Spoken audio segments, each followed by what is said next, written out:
여러분 아침에 일어나서 가장 먼저 어떤 일을 하세요?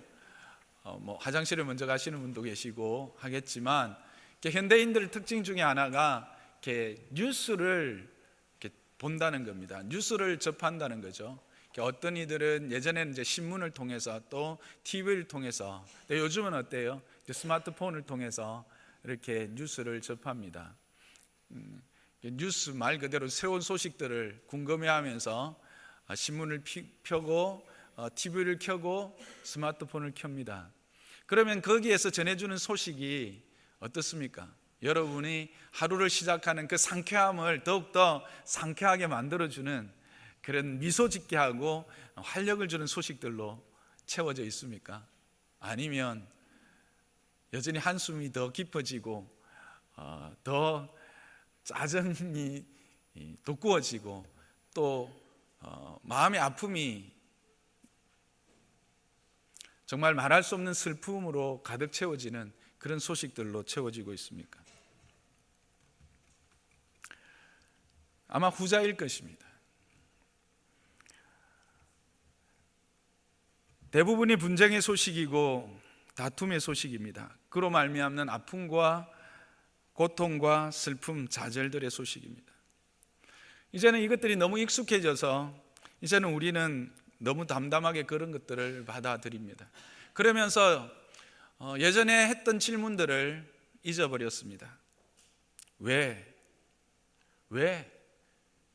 그렇게 하나님이 자신의 형상으로 지었다고 하는 이 인간들이, 스스로 똑똑하고 영리하다라고 말하는 이 인간들이 결국은 싸우고 상처내고 서로를 죽이지 못해서 이렇게 애쓰고 그로 말미암는 상처로 고통하고 아파하는가?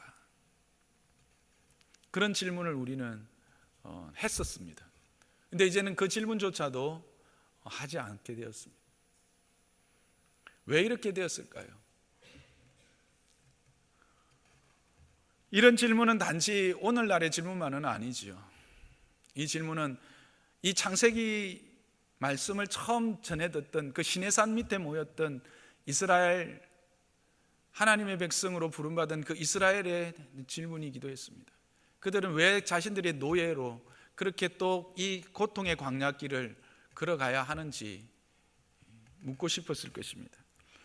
또 모든 인류들이 동일하게 하고 있는 질문이기도 할 것입니다.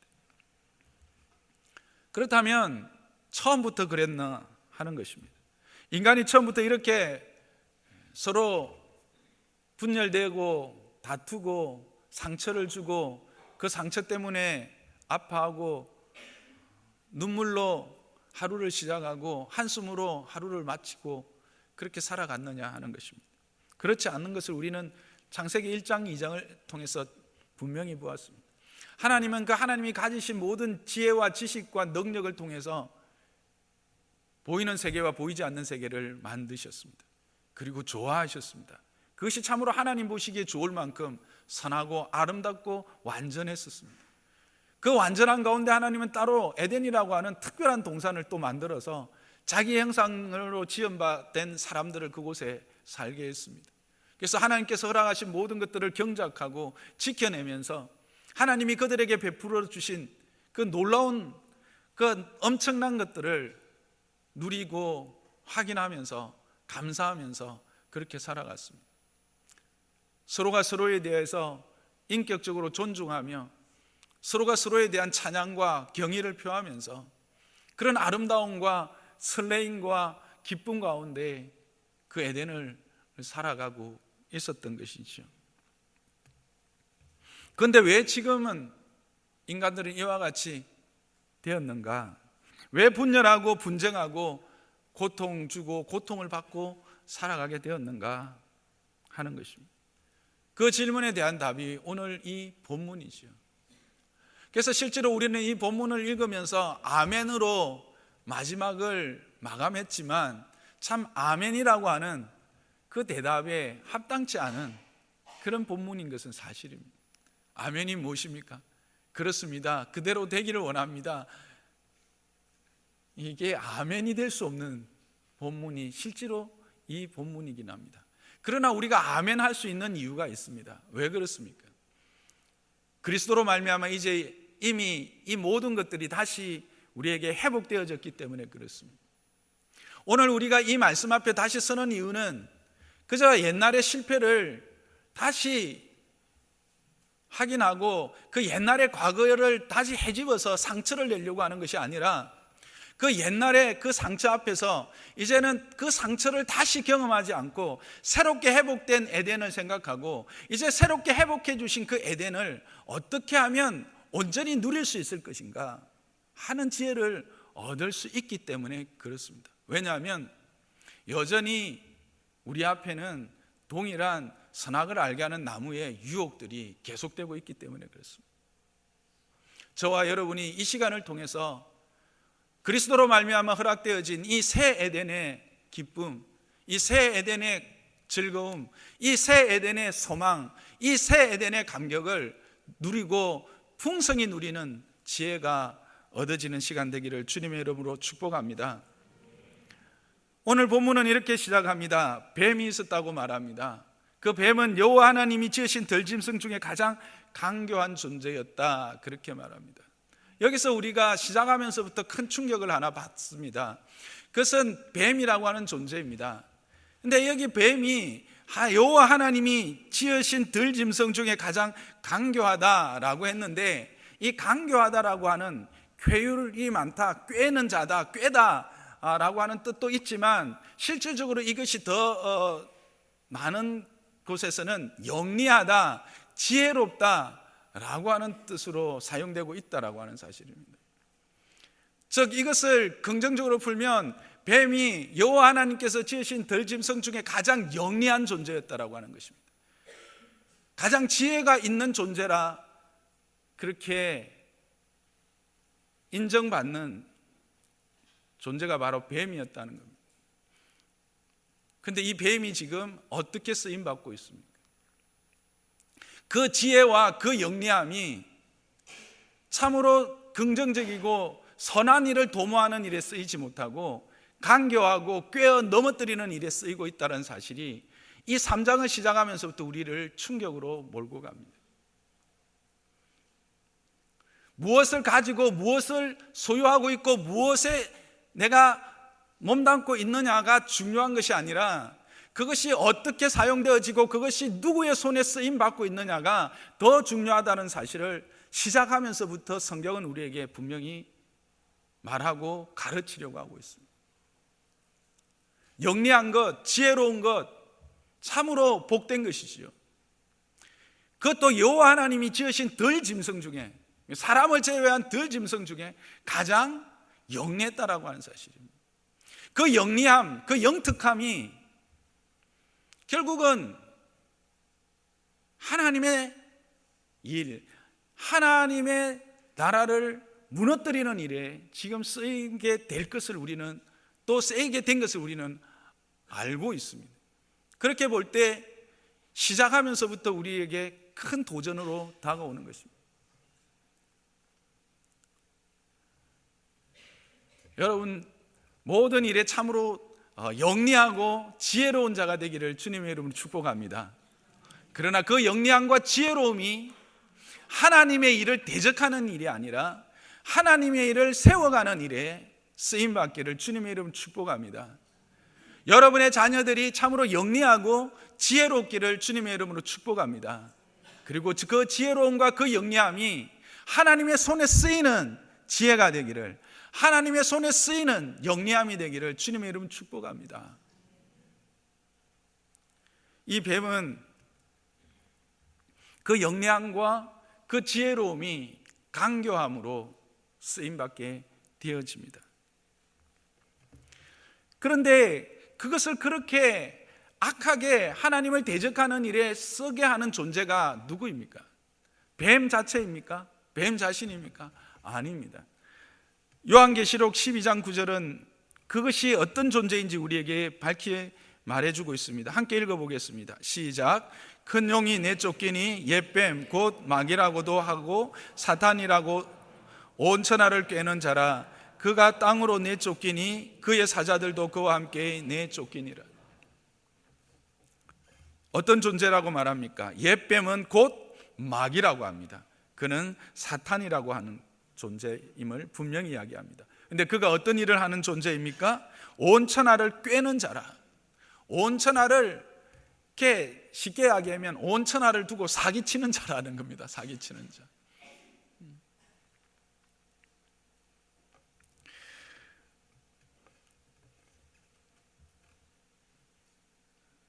그가 지금은 어떻게 되었을까요? 사라졌을까요? 더 이상 영향력을 발휘하지 못하고 있을까요? 베드로전서 5장 8절은 거기에 대한 답을 우리에게 주고 있습니다. 함께 읽겠습니다. 근신하라 깨어라 너희 대적 마귀는 우는 사자같이 두루다니며 삼킬 자를 찾는다, 그렇게 말합니다. 아직도 우리에게 도전하고 넘어뜨리려고 달려들고 있다는 것입니다. 어떻게?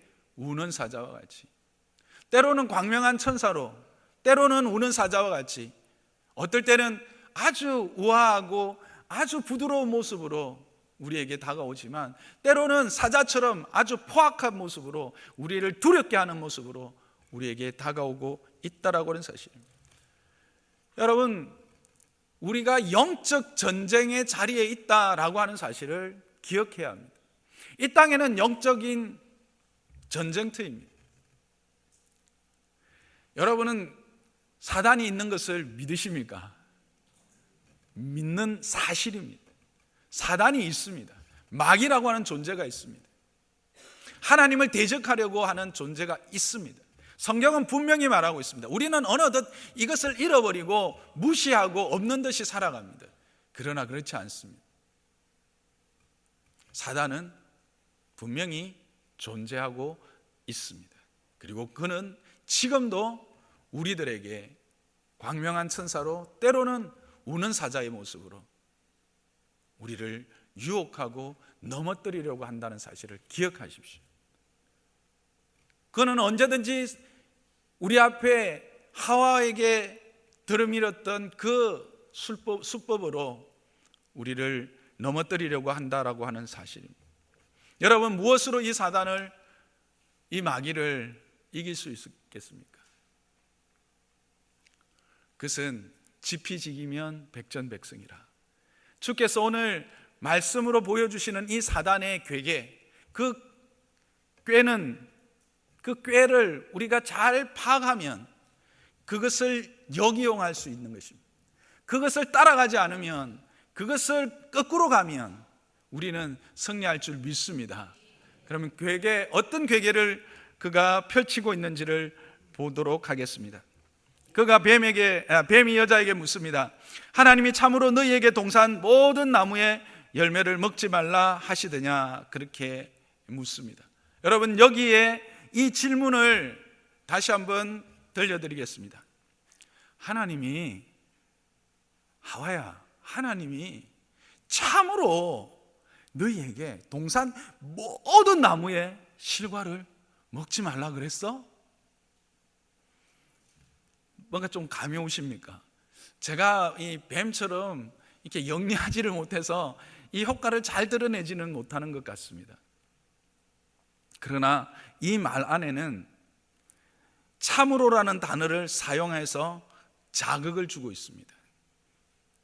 뭔가 지금 자신이 하고 있는 말이 참이다, 자신이 하고 있는 말이 진리다 라고 하는 것을 언연중에 끼워 넣고 그것을 강조하면서 모든이라고 하는 단어를 집어넣어서 살짝 비틀어 말하고 있는 것을 보게 됩니다.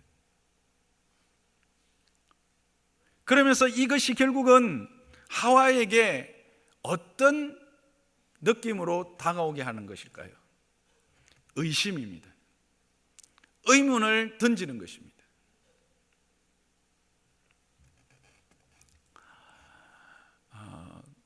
여러분은 어떤 음식을 가장 좋아하세요?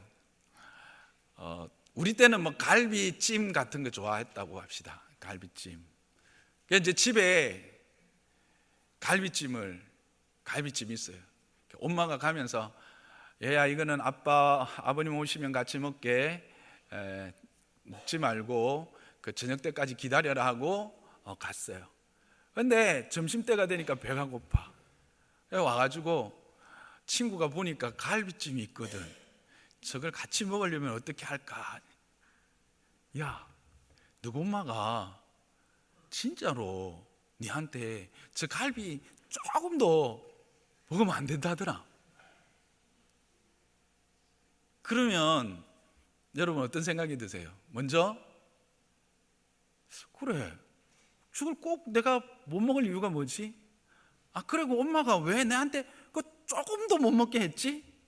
뭔가 강조를 해서 싹 비틀므로 말미암아 의심과 함께 약간의 뭐가 생깁니까? 불평이 생기고 불만이 생깁니다. 지금 사단이 우리 마음에 심어주는, 하와에게 심어주는 의도입니다. 의심을 가지게 하는 것이고, 그 의심 가운데 불만을 가지게 하는 것이죠. 이거를 이제 조금 더 리얼하게 이야기해 보면 사단은 이렇게 말하는 것과 같습니다. 아유, 너 참 순진해야 되나? 안 그러면 바보스럽다고 해야 되나? 그렇게 먹지 말라 한다고 그거 안 먹어? 야, 아이고. 그 뒤에 뭐가 빠진 줄 아시겠죠? 쪼다야. 뭔가 약간의 조롱의 의미가 숨어 있습니다. 우리가 어떤 대화를 할 때 상대가 나를 의심의 말을 살짝 불어넣고 불만을 넣고 그 다음에는 약간 조롱하게 되면 우리는 어떻게 됩니까? 훅 달아오르죠. 그리고 그 말에 딱 집중을 하게 됩니다. 그래서 여러분 토론할 때 보면 토론을 잘하는 사람들, 자기 페이스로 딱 끌고 가는 사람들은 상대편을 약간 자극을 합니다. 비하를 합니다. 그렇게 해서 그 상대편으로 하여금 발끈하게 해서 자기 페이스로 확 끌어들여가지고 자기의 그 의도를 가지고 끌고 가는 걸 보게 되죠. 어디에서 배웠을까요? 여기에서 배운 것 같습니다. 지금 사단의 계략이 그겁니다. 우리가 이제 신앙생활을 하고 또 가정에서 또 뭐 이렇게 할 때 생활하다가 보면 참 친한 관계가 있죠. 때로는 정말 남보다 더 마음을 열어놓고 이야기하고 이렇게 하는 관계가 있습니다. 그런데 그 어떤 또 다른 집사님이 집사가 되든 뭐 관사가 되든 그냥 평신가 되든 상관없습니다. 와서 이렇게 말합니다. 야야, 아니지, 그 상대방이 집사라고 합시다. 그냥 집사가 가장 많으니까. 집사님, 그 집사님하고 참 친하대. 참 보기 좋더라. 그런데 그 집사님이 괜히 니 좋아하겠나?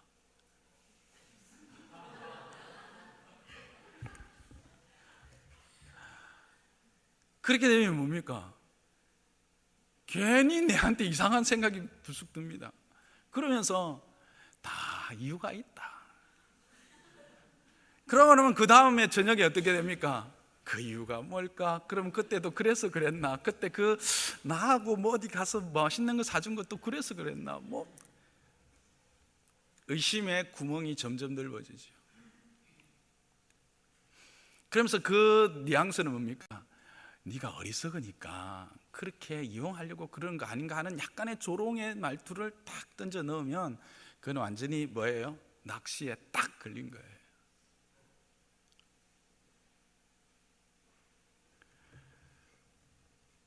이게 참으로 우리가 조심해야 합니다.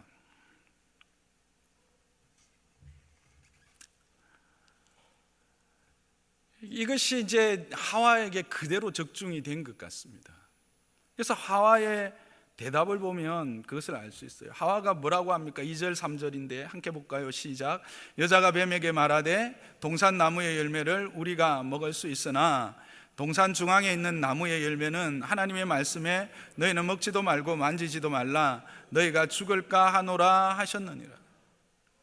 자, 여기 보면 지금 여자의 말이 정확하게 전달됩니까? 아니면 뭔가 부풀어지거나 약간 또 왜곡해서 전달됩니까?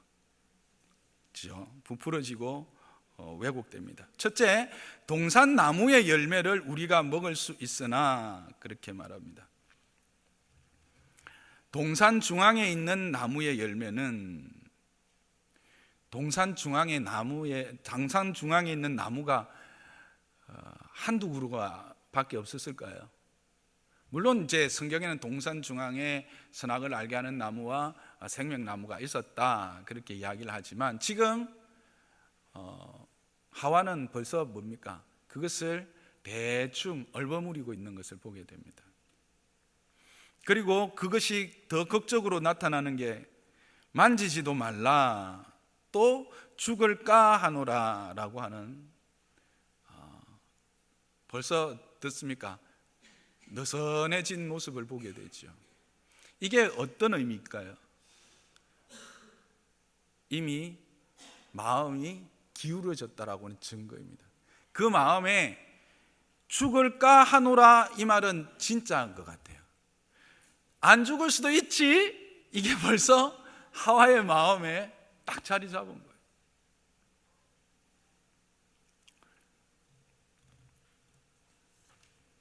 먹지도 말라, 먹지 말라고 했지 만지지도 말라는 말은 안 했어요. 만지지도 말라는 말은 벌써 그게 어떤 의미일까요? 벌써 하나님의 말씀을 확장시켜서, 그 금지령을 확장시켜서 임의로 자기가 자기 생각을 개입시켜서 그 불평을 지금 드러내는 모습입니다. 먹지 말라 했지 만지지 말라 하는 건 아니었거든요. 엄마가 나중에 아빠 오면 같이 먹자 했지 넌 절대 먹을 수 없다라고 말한 거 아니거든요.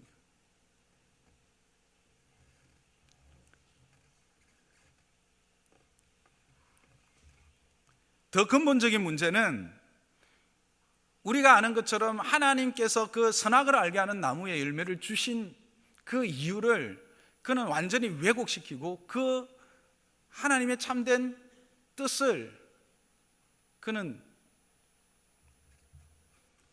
그 뱀에게 분명히 말해주지 못하고 있다는 사실입니다. 그것에 대해서 의심하고 왜곡하고 있는 거예요. 우리에게 선악을 알게 하는 나무를 통해서 분명히 하나님이 어떤 분이시고 내가 어떤 존재이며 그 선악을 알게 하는 나무 앞에서 내가 그것을 견디며 이겨내어서 결국은 하나님의 그 섭리와 그 경륜의 크심을 깨달아 알아서 내 자유의지로 그 하나님의 우리를 향한 사랑과 우리를 향한 그 모든 계획들을 온전히 이해하고 그래서 하나님의 영원한 생명에 함께 참여하게 하시려는, 그리고 우리로 하여금 그 복된 자유의지를 하나님이 기쁘신 뜻을 이루어가는 일에 사용하기를 원하시는 그 하나님의 마음을 그는 벌써 여기서 왜곡하고 잃어버렸다는 그 증거를 보여주고 있는 것입니다.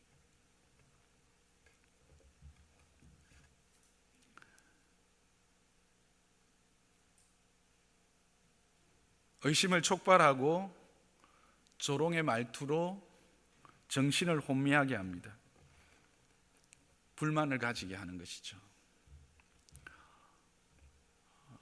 창틀에 바람을 불어서 창틀을 흔들어 버리는 겁니다.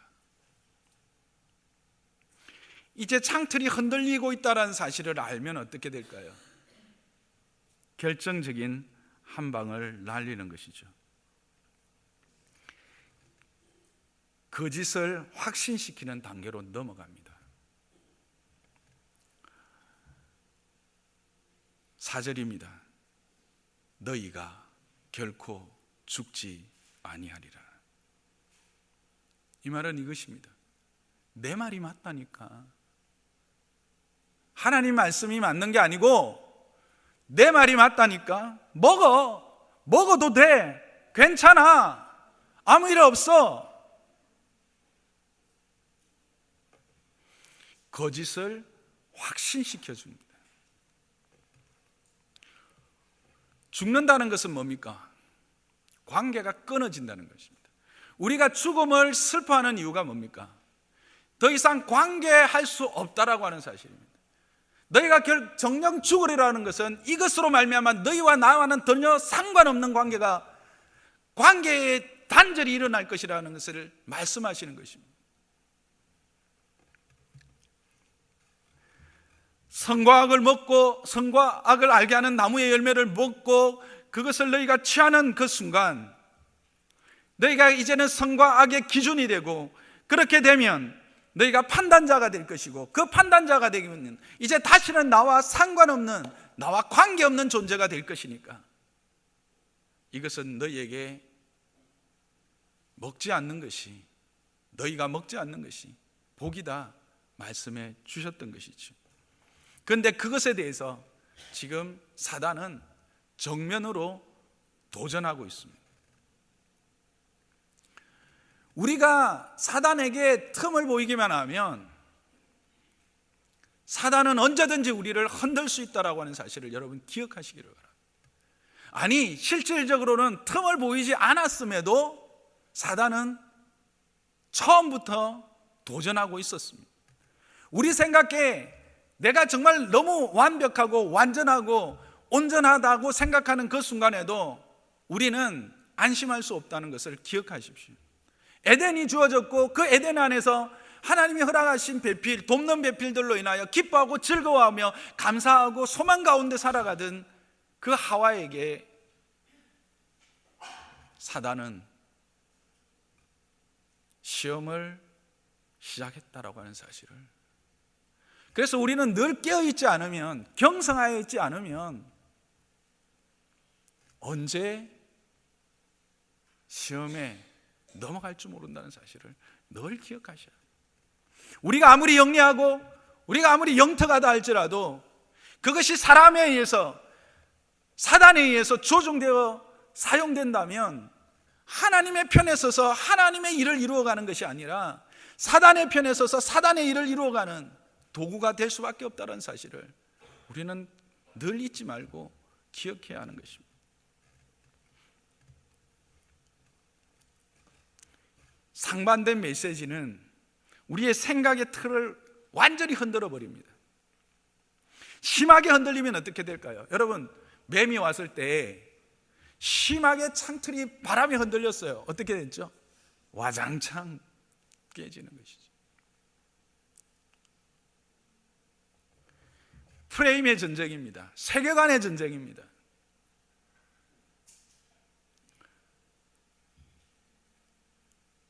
근데 이 뱀의 말에 근거가 있어요.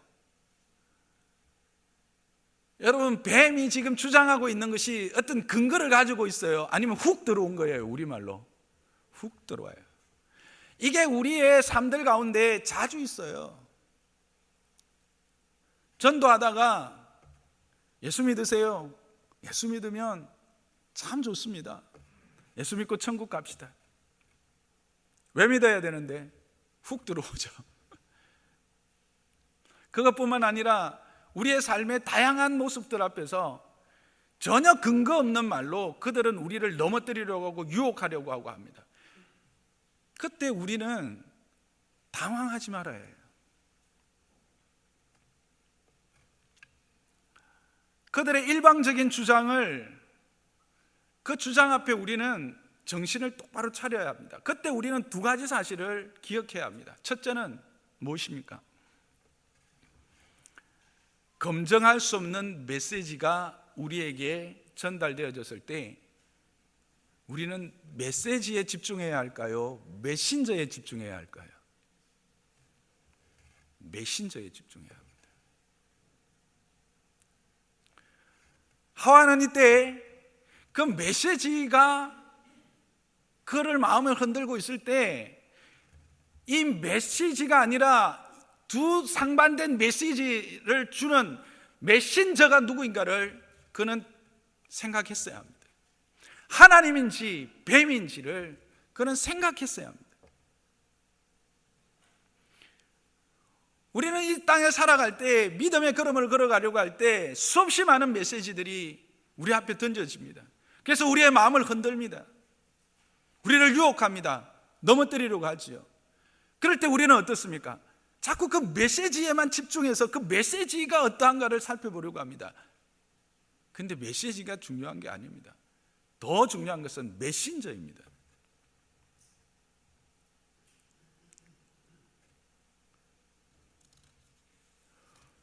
그리고 의심이 가면 멈추어서 물어보아야 합니다. 하와는 아담에게 최소한 물어보아야 했을 것입니다. 아담에게 아니면 하나님에게 직접 물어볼 수도 있었을 것입니다. 물어보아야 하는데 물어보지 않았습니다. 여러분의 신앙생활을 할 때 여러분이 이해할 수 없고 여러분이 깨달을 수 없고 또 사람들이 이런저런 이야기를 할 때 그 이야기에 대하여 여러분은 메신저가 누구인지를 먼저 살펴보고 그리고도 여러분이 판단이 안 되면 물어봐야 하는 것입니다. 믿음의 스승들을 만나야 하는 것입니다. 믿음의 선배들에게 물어봐야 하는 것입니다. 물어보고 함께 확인해야 합니다. 최종적으로 어디에 물어봐야 합니까? 하나님께 물어봐야 합니다. 말씀 안에 있는 것인지를 확인해야 되는 것입니다. 말씀이 진리이기 때문에 그렇습니다.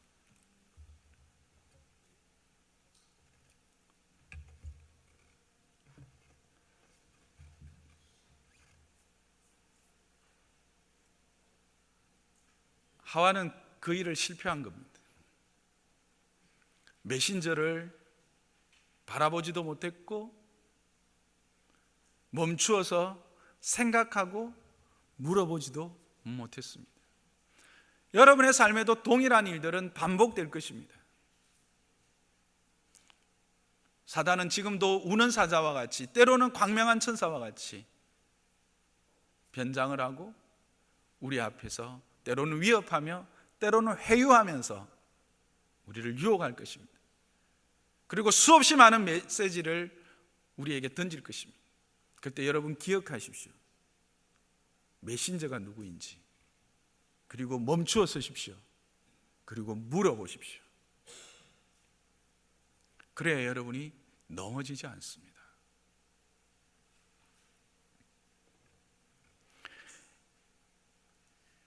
그렇게 크게 한 방을 때리고 그 다음에 원, 투 펀치로 나옵니다. 하나님의 말씀에 대해서 정면으로 반박하고 난 이후에 새로운 놀라운 사실을, 거짓이지만 그 놀라운 새로운 거짓 사실을 선포합니다. 학대 재생산하는 것이죠. 거짓 메시지 학대 재생산 과정입니다. 너희가 그것을 먹는 날에는 너희 눈이 밝아 하나님과 같이 되어 선악을 알 줄 하나님이 아심이라. 네가 그것을 먹는 날에는 네가 하나님이 되는 거야. 왜 네가 그것을 못 먹게 하나님이 말리는 줄 알아? 그것을 먹는 날에 네가 하나님이 되기 때문에 그때 더 이상 너를 지배하고 너를 다스리고 너 위에 군림할 수 없기 때문에 그래서 못 먹게 하는 거야. 네가 그것을 먹으면 이제 그 하나님 앞에서 군림 당할 필요도 없고 그 하나님의 다스림 안에 있을 필요도 없어. 네가 하나님이 되는 거야. 네가 주인이 되고 네가 스스로 다 할 수 있는데 하나님 그거 두려워서 하나님이 그거 못하게 하려고 너에게 못 먹게 하는 거야. 거짓 메시지를 확대 재생산하면서 확정시켜 주려고 합니다. 여러분, 사기꾼들의 전략이기도 합니다. 전혀 되지 않은 일들을, 또 근거가 없는 일들을 거짓 확신으로 심어주죠. 내한테 돈 갖고 오면 내가 1년에 최소한 50%는 내가 남겨줄게. 그러면 여러분 어떻게 해야 될까요? 니나 남기세요 하시면 되는 거예요. 아니 1년에 50%를 남길 수 있는 분명한 길이 있는데 자기가 하지 왜 남한테. 인간이 그렇게 자애롭고 자비로운 존재가 아닙니다, 여러분.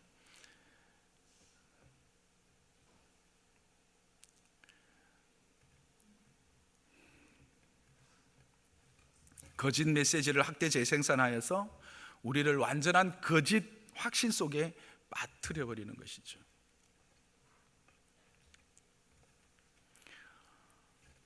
이렇게 이제 창틀이 심하게 흔들리고 마지막 한 방으로 깨어진 존재는 어떻게 될까요? 그 깨어진 창틀로 인해서 밀려온 것들에 의해서 지배를 받습니다. 그러면 시각이 달라버립니다. 시각이 변해버립니다. 달라집니다. 그래서 하와가 어떻습니까? 짱 하고 뒤로 돌아봤더니 오메, 이것이 이렇게 먹음직스러웠어? 왔다며, 이것이 이렇게 아름다웠나?